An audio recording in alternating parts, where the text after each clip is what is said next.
საქართველოს ჩინეთის სავაჭრო-ეკონომიკური თანამშრომლობის ერთობლივი კომისიის მეცხრეს ხდომა გაიმართა თბილისში. განიხილეს ორი ქვეყნის სავაჭრო-ეკონომიკური ურთიერთობები.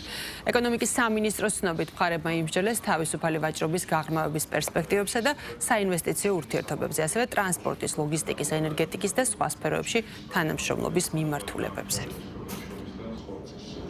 ჩვენ მქონდა ისეთი სფეროების განხილვა, როგორიც არის ორმხრივი ვაჭრობა და აღნიშნულ ვაჭრობა ხასიათდებოდა მნიშვნელოვანი ზრდით, 17%-იანი ზრდა დაფიქსირდა ორმხრივი ვაჭრობის გასულ წელს, ასევე 23%-ზე მეტი ზრდა გვაქვს მიმდინარე წლის ორ თვეში.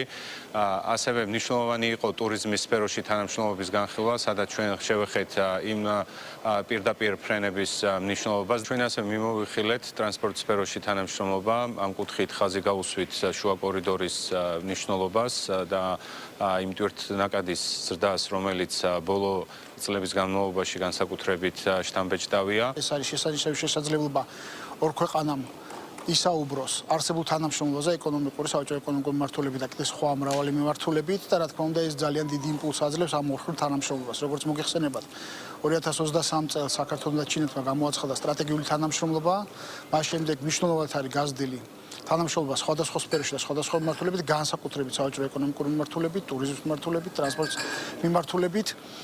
გაზრდილი არის მნიშვნელოვნად ვიზიტები, როგორც სამთავრობო დონეზე, ასევე რეგიონების დონეზე.